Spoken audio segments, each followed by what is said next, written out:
morning, everyone. Today we're going to move on to Act 4 of Romeo and Juliet.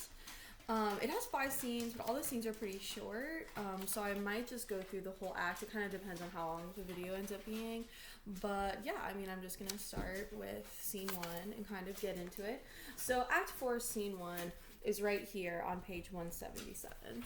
The information for Act 4, Scene 1 says, Paris is talking with Friar Lawrence about the coming wedding when Juliet arrives. Awkward. After Paris leaves, she threatens suicide if Friar Lawrence cannot save her from marrying Paris. And we already saw this coming during the last scene, because she said that if, she can't stop this marriage, she was going to kill herself. So and that is like the last line that she left us off with in Act 4 or Act 3, Scene 5. So we kind of already saw that coming. It says, Friar Lawrence gives her a potion that will make her appear as if dead the morning of the wedding. He assures her that when she awakens in the vault, Romeo will be there to take her away. So this is, like I keep telling you guys, keep hinting at it. You know how Friar Lawrence is seen during Act 2, Scene 2, and he's got, the herbs, and he's in his garden, and he's talking about how, earth is both a womb and a tomb, and he's talking about how some things are poisonous, while some things aren't, while some things are both. Excuse me, can you stop? And he talks about, while some things are both, and now you can see that, he's creating this serum for her so that she can appear dead, so that they'll all think she died, and they'll bury her in her tomb, and then Romeo will rescue her, and they'll just run off into the sunset, apparently. That's kind of the plan. So Act 4 starts out, Friar Lawrence says, on Thursday, sir, the time is very short. So you can see he's talking to Paris, because their plan to get married is on a Thursday. So he's talking to Paris. Paris basically says, that's what Capulet said. Friar Lawrence says, you say you do not know the lady's mind. Uneven is the course. I like it not. So Friar Lawrence says, you don't even know, Juliet's opinion. I don't think that's a good idea. So he comments and says, I don't really know if that's, the best thing ever to do if you don't even know how she feels. And then Paris says that in his wisdom, he hastens our marriage to stop the inundation of her tears. So Paris thinks that they're getting married to kind of stop Juliet from mourning. Maybe, you guys know I have my own opinion about, Lord Capulet and, what he thinks and why he kind of made this decision. So, I have got my own opinion, but that's what Paris says. Friar Lawrence, he has an aside right here. Now remember, an aside means that no one can hear it except for the audience. He's not talking to anyone in particular. So it says, I knew not why it should be slowed. Look, sir, here comes the lady toward my cell. So enter Juliet at the bottom of page 177. On page 179, Juliet, kind of like when she was speaking with her mother in Act 3, Scene 5, Juliet and Paris are going to talk, and remember, no one knows that she's married Romeo except for Friar. Oh my god. No one knows that she's married Romeo except for Friar Lawrence and the nurse. So she kind of has to talk in double speak again, where she's communicating with Paris, but she's also giving us, dramatic irony. She's giving us information that we already know, but she kind of has to fool Paris while they're having this conversation. So Paris immediately on 179, he says, happily met my lady and my wife. And then Juliet says, that may be, sir, when I may be a wife. And it's awkward, because, she is not Paris's wife. And she's like, that may be if I am ever your wife. And Paris is like, oh. And Paris says, that may be, must be love on Thursday next. And Juliet says, what must be shall be, which is really ominous. And Friar Lawrence says, that's a certain text, because he's like, what is happening? So you can see that it's all kind of awkward. And then he's like, are you coming here for confession? Juliet's like, yeah. And then Paris is like, do not deny to him that you love me. And Juliet says, I will confess to you that I love him. And, the person she loves is Romeo, more than likely. But of course, oh my god, can you stop? But of course, Paris doesn't really realize what she's talking about. So he's like, oh, okay, cool. So they have this whole conversation. Juliet says, if I do so, it will be of more price being spoke behind your back than to your face. So she says, it's always better if I talk about you behind your back than to your face, which is awkward. And then Paris said that her face has been abused with tears because she's been crying. Juliet says, the tears have got small victory by that, for it was bad enough before. So she's like, I have an ugly face. And then Paris is like, don't say that. And then he says, thy face is mine, and thou hath slandered it. So he's like, hey, like, your face is going to be my face, because he thinks they're going to get married. And Juliet says, it may be so, for it is not mine own. Who does her face belong to? Romeo, of course. But, you know, of course, Paris thinks that she's talking about him. So it's all, like, very confusing, like, double speak. On page 181... it looks like he kisses her. Probably, it doesn't say they kiss, but he says, and keep this holy kiss. And then he exits. And that's when Juliet says, oh, you know, like, shut the door. And then here you can see she has, like, this very dramatic, you know, like, speech to the friar. I'll go ahead and read it. It says, tell me not, friar, that thou hast hearest of this, unless thou tell me how I may prevent it, which obviously is her point of being there. If in thy wisdom thou canst give no help, do thou but call me resolution wise, and with this knife I'll help it presently. She shows him her knife, so she has come. It's so funny, because that's like exactly what Romeo did when he was talking to him the first time. So now Juliet's like, here's my knife, and Friar Lawrence is like, oh my god, why do all these kids keep trying to kill themselves in my cell? God joined my heart in Romeo's, thou our hands, and ere this hand by thee to Romeo's sealed shall be labeled to another deed, or my true heart with treacherous revolt turn to another, this shall slay them both. So she's saying, like, you know, with this, I will kill you and me and Romeo. We will all die if I kill myself right now. Therefore, out of thy long experienced time, give me some present counsel, or behold, twixt my extremes, and me this bloody knife shall play the umpire, arbitrating that which the commission of the years and art could to no issue of true honor bring. So she's like, you have all of the wisdom. I need you to tell me what to do. Be not so long to speak. I long to die if what thou speakest speak not of remedy. So she's like, if you can't fix this, I will kill myself. And the friar's like, whoa. So Friar Lawrence, at the top of 183, Friar Lawrence responds.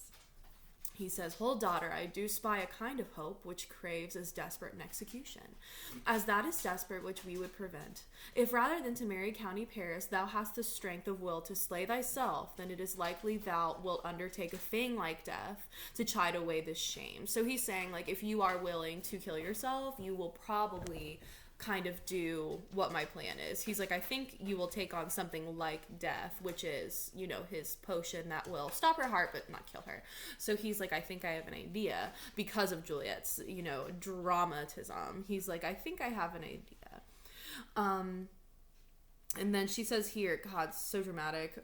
She says that, oh, bid me leap rather than marry Paris from off the battlements of any tower, or walk in thievish ways, or bid me lurk where serpents are, chain me with roaring bears, hide me nightly in a charnel house, with dead man's rattling skulls, reeky shanks, give me a new made grave, or hide me with a dead man. So she's like, I literally will do anything. She says, and I will do it without fear or doubt, to live an unsaved wife to my sweet love. So she's like, I will literally do whatever you tell me if Romeo and I can be married. Like, I'll do whatever you say. Watson, that hurts. Can you stop? He's scratching me. But she says, I'll do whatever it takes, you know. And Friar Lawrence is like, all right. So let's go ahead and read his plan. As you can see, it goes on to page 185. It's very long, so let's go ahead and read this together. It says, hold then, go home, be merry, give consent to marry Paris. Wednesday is tomorrow. So today, like I said, is Tuesday. It's been a little over 48 hours, I believe, because the play starts on a Sunday, I'm pretty sure. So it's been a little over 48 hours. We're on day 3. He says, tomorrow is Wednesday. Tomorrow night, look that thou lie alone. Let not the nurse lie with thee in thy chamber. So he's saying, just agree to marry Paris, get over it, it's fine. And then he says, you need to be alone. He's holding out a vial, so he has the poison. He says, take thou this vial, being then in bed, and this distilling liquor drink thou off, when presently thou all thy veins shall run a cold and drowsy humor, for no pulse shall keep his native progress, but surcease. So he's saying, you'll notice everything will get really cold, and your pulse will stop. Her heart will stop, but she won't be dead. No warmth, no breath shall testify thou livest. So he's saying everyone will think you're dead. Top of page 185 now. The roses in thy lips and cheeks shall fade to paly ashes, and thy eyes' windows fall like death when he shuts up the day of life. Each part, deprived of supple government, shall stiff, stark and cold, appear like death. And in this borrowed likeness of shrunk death, thou shalt continue 42 hours. 42 hours is how long she's going to be out. Continue 42 hours, and then awake as from a pleasant sleep. So he's saying she's going to look dead. All of her color will run from her face. Like, she'll be pale, no heart, no pulse. Like, she's going to look dead. And for 42 hours, she's going to be dead-like. And then when she wakes up, it'll just be like she's been asleep. Now, when the bridegroom in the morning comes to rouse thee from thy bed, there art thou dead. So he's saying they're going to be like, oop, she's dead. Then, as the manner of our country is, in thy best robes uncover on the briar, thou shalt be born in that same ancient vault where all the kindred of the Capulets lie. So she's literally going to be laid. So, like, back in the day, they don't do this really anymore, but, like, back in the day with famous families, they would have a giant, like, tomb, like, a big area, and, like, basically the tomb goes all the way to the ground, and they, like, literally just pile people's bodies on top of each other. It's, like, a giant, like, hole. So the friar is saying, like, your body is going to lay on top of the slain bodies of your family, and she has to, like, lay on top of dead people, and she'll talk about it in the next scene. It's very hardcore. Anyway, it says, in the meantime, against thou shalt awake, shall Romeo by my letters know our drift. So the friar's going to send him letters, so he knows what's going on. And hither shall he come, and he and I will watch thy waking, and that very night shall Romeo bear thee hence to Mantua. So, like, after he wakes her up and rescues her, like, they'll flee to Mantua, and they'll live happily ever after. And this shall free thee from this present shame, if no inconsistent toy, no womanish fear, abate thy valor in the acting of it. So he's like, if you're not afraid with your woman fears, again, very gendered language, not that I agree with it, but it's important to note, you know, that it's happening. So Friar Lawrence is like, hopefully you're not afraid, and Juliet is like, I am for sure not afraid, give me that. And he's like, okay. So she takes the vial, and it says that they exit in different directions. So that is Act 4, Scene 1. Act 4, Scene 2 is, we'll go over that one too, because this one's kind of just like plot. So that's Act 4, Scene 1. The plan has been laid, and Juliet has the vial, and she's like, all right, let's freaking do this, I'm ready. So Scene 2 is on the top of page 187. So we've got Juliet's mom and dad, we have the nurse, and we also have a serving man. 2 or 3 is what they say. So Capulet says, so many guests invite as here are writ. 1 or 2 serving man leave. So basically, well, the beginning, it says Capulet energetically directs preparations for Juliet's wedding. So that's what he's doing, and that's why there's all the serving men. So he's preparing for the wedding. When she returns from Friar Lawrence and pretends to have learned obedience, because she went to, like, confession. So that was the point, is that she's gonna, like, learn obedience, and then she'll say she'll marry Paris, which is part of the plan. Capulet is so delighted that he moves the wedding up to the next day. Awkward. So he moves the wedding up. She wasn't supposed to take the vial until Tuesday, the next day, but now that the wedding is, like, literally tomorrow, she's like, oh. So she has to take it earlier than usual. So they're just preparing for the wedding. I won't really read through that. So Juliet enters, and the nurse is on line 15 on page 187. The nurse says, see where she comes from shrift with merry look. So Juliet looks happy, obviously, because she has a solution to her problem. So she's happy. Capulet says, how now, my headstrong? Where have you been gadding? So he's like, my impudent daughter, where have you been? And Juliet says, where I have learned me to repent the sin of disobedient opposition to you and your behests, and I am enjoined by holy Lawrence to fall prostrate here, kneeling, to beg your pardon. Pardon, I beseech you. Henceforth, I'm ever ruled by you. So she just does, like, her fake apology, and she's like, yeah, like, I went to the Friar Lawrence's cell because I had sinned. I didn't obey you, and, you know, I felt bad about it.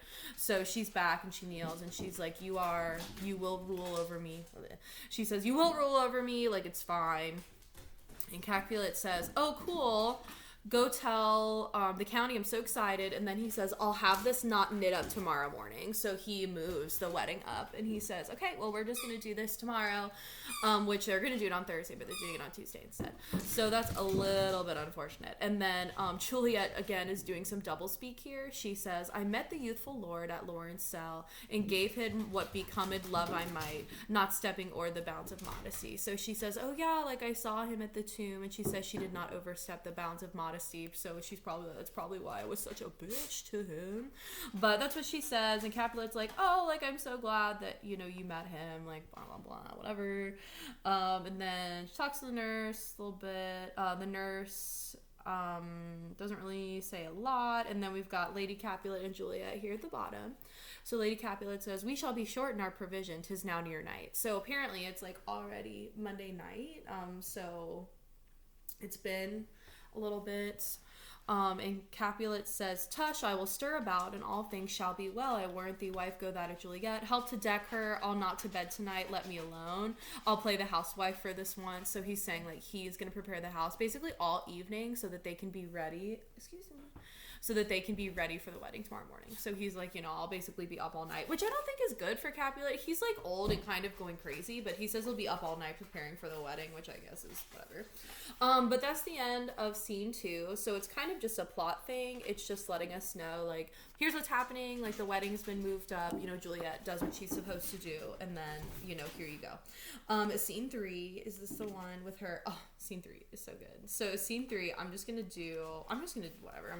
I'm just gonna keep moving. So scene 3 is my favorite scene. Juliet does this like really dramatic speech that I love analyzing and looking at. So scene 3, Juliet and the nurse are in her bedroom. It is that evening. Juliet says, those attires are best, but gentle nurse, I pray thee leave me to myself tonight, for I have need of many orisons to move the heavens to smile upon my state, which well thou knowest is cross and full of sin. So Juliet is preparing for her wedding, and they're picking out her outfit. Watson, don't bite my foot. And they're picking out her outfit, and Juliet is like, could you leave me alone? Like, I kind of, just want to pray, basically is what she says. Like, I want to pray. Can you stop? Oh my God, look. Watson, leave. Go away. No, he wants to play. But I'm going to keep doing this. So, sorry. But she says, I need to pray for, a good wedding, because she says that this guy is, like, full of sin or whatever. Which is true, because you have sinned a lot. This is kind of a mess. So she says that, and then, of course, her mom enters the opposite of what she wanted to happen. It says, what, are you busy? Need you my help? And Juliet's like, no, I don't. She says, let the nurse sit with you this night. She's like, I do want to be alone. And they both leave, somehow. And then, Juliet has, like, it's really short, but she basically has this giant soliloquy. It's very famous. So she has this big soliloquy. This is before she's going to take the poison and, kind of risk her life. So this is a really important turning point for her. So let's go ahead and read this. Page 191. It starts at line 15. Farewell. God knows when we shall meet again. I have a faint, cold fear thrills through my veins that almost freezes up the heat of life. I'll call them back again to comfort me. Nurse! Oh, what should she do here? My dismal scene I needs must act alone. Come, vial. So Juliet is scared. She's a kid. She's 13. So she's super scared to do this. And she says she feels frightened. She doesn't know when she'll see them again. She's making a really big decision. And she says, I'll call the nurse back. But she says, what can the nurse do for me? The nurse does not understand my situation. She doesn't understand what I'm going through. I kind of went against her wishes. No one, really can help me at this point. So she says, come, vial. And she says, what if this mixture do not work at all? Shall I be married then tomorrow morning? She takes out her knife and puts it down beside her. So obviously, if it doesn't work, what's she planning on doing? She's gonna, like, for real kill herself. Because she is not doing this, guys. Like, she is like, I am not marrying this dude. This is not happening. So she's like, if this happens, I will kill myself. No, this shall forbid it. Lie thou there. What if it be a poison which the friar subtly hath ministered to have me dead, lest in this marriage he should be dishonored because he married me before to Romeo? So Juliet first says, what if it doesn't work?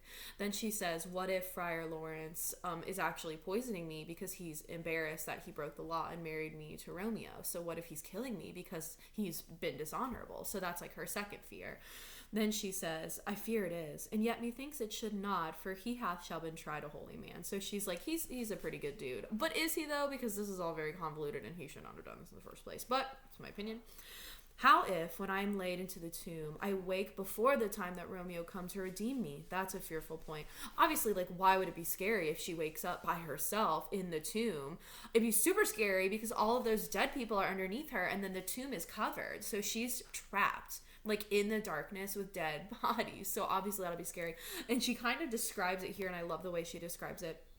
She says, shall I not be stifled in the vault, to whose foul mouth no healthsome air breathes in, and there die strangled ere my Romeo come? So first she's afraid she'll suffocate. Then she says, or if I live, it is not very likely the horrible conceit of death and night, together with the terror of the place, as in a vault, an ancient receptacle, where this many hundred years the bones of all my buried ancestors are packed, where whose bloody Tybalt, yet but green in earth, lies festering in the shroud, where, as they say, at some hours in the night spirits resort. Alack, alack, it is not like that I, so early waking, what with lonesome smells and shrieks like mandrakes torn out of the earth, that living mortals hearing them run mad. Oh, if I wake, shall I not be distraught, environed with all these hideous fears, and madly play with the forefather's joints, and pluck the mangled Tybalt from his shroud, and in this rage, with some great kinsman's bone, as with a club, dash out my desperate brains.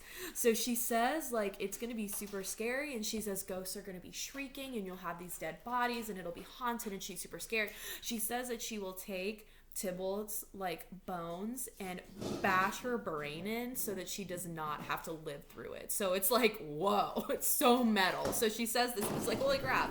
But, oh, I guess Watson has to play with his loudest toy right now. So anyway, she says she's gonna literally bash her brains in. That's at line 55 on page 193. So then she says, oh, look, methinks I see my cousin's ghost seeking out Romeo that did spit his body upon a rapier's point. Stay, Tybalt, stay. Romeo, Romeo, Romeo, here's drink. I drink to thee. She drinks and falls upon her bed within the curtains. So her bed, I guess, so that you're prepared for the next scene, her bed has curtains around it. So, like, you have to pull back the curtains to see her lying on it. But she thinks that she sees, like, Tybalt's ghost, because she's kind of freaking herself out. So she thinks she sees Tybalt's ghost, like, seeking Romeo to try to, like, murder him, you know, in death. And so she thinks she sees the ghost, and she's like, oh my god, like, I just have to do it. So she drinks it. She lies on her bed, and she is waiting, and the curtains eventually will be opened the next morning. And I am going to do scenes 4 and 5, I think, in a separate video. So, recap, Juliet went to Friar Lawrence's cell, totally snubbed Paris, who was there. She's like, hey, I'm gonna kill myself if you do not fix this. And Friar Lawrence was like, it's fine, I got this. So, hello. So, come here. So she creates this plan with Friar Lawrence, and he says, I think that, don't just bite my feet. Here he is. She says, I think I'll be able to do whatever you have. And Friar Lawrence is like, well, you'll probably be able to do something like death. So he gives her a potion that will stop her heart for 42 hours. So everybody thinks she's dead, but she has to withstand the fear of being, like, buried in a tomb. So that's really scary. And then she comes home and tells her parents, like, hey, I'm cool to be married.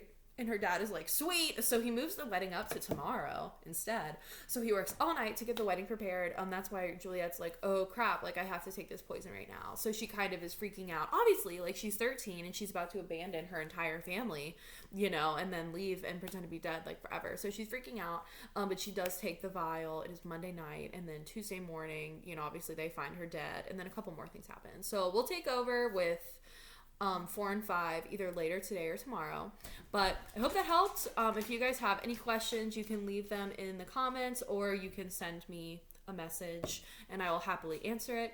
I hope that helped. I know a lot of stuff is happening so far, but you'll be fine. Okay, well, I'll talk to you guys later. Again, if you have any questions, you know how to reach me. Bye.